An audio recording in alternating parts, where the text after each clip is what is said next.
Hello, this is the Victor, and today we're going to talk about one of the 1990s most popular comedies. We're going to talk about Cityslickers.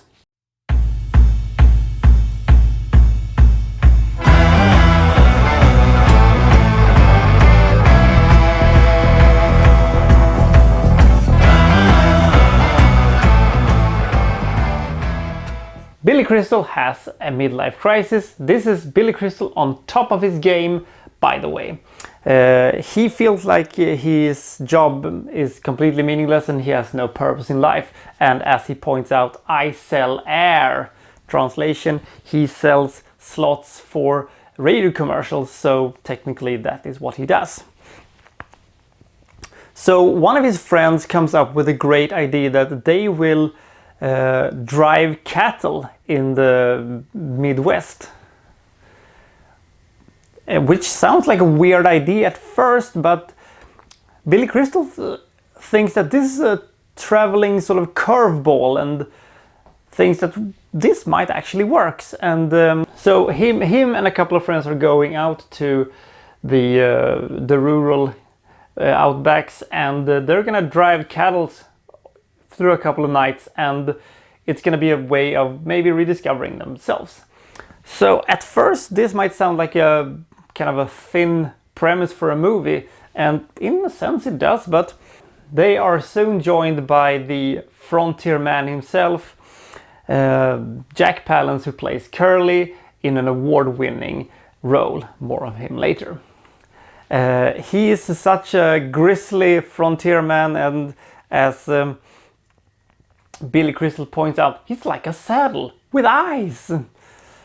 And of course we're gonna have a lot of things going on with New York City folks who have a problem with adjusting to the more harsh life on the plains, and this of course presents a lot of funny moments, and Billy Crystal is of course a master of saying the words and delivering the perfect lines, and he's really funny. But to be fair, for a small role as it is, Curly actually steals the show on a couple of occasions, and him and Billy Crystal really works off each other excellently, and he really deserved his Academy Award big time.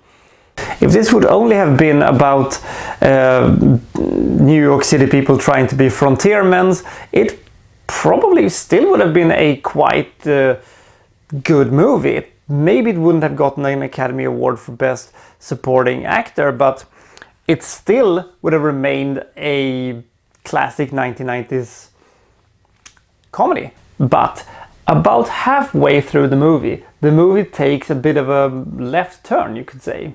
That was the right hand, by the way. Idiot. But the movie takes a bit of a left turn and becomes something else. It becomes basically almost a man versus nature scenario. It does not turn into an all-out survival movie, but this means two things. We get better character arcs and we get a little bit less comedy. The first thing is very good, the second thing isn't as good, but it gives a great payoff when the very, very, very, very good ending occurs. And it is about as close as a heartwarming ending as I can come up with, because I am almost allergic to the sugar-coated, feel-good moments that Hollywood can sometimes throw at me, but this is one of the rare cases where it actually works. This is also much because the excellent casting and the characters that surrounds Billy Crystal, the group of guys, they feel very genuine.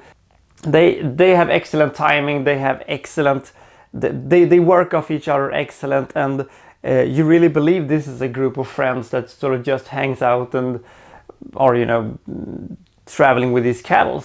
This movie has a lot going on for it. It has a big heart.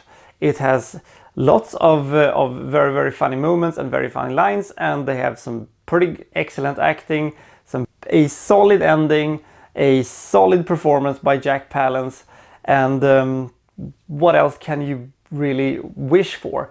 Maybe it could have remained a bit more funny in the second half of the movie, and maybe this is a bit of a slow starter of a movie, but once it gets going, it picks up speed pretty fast.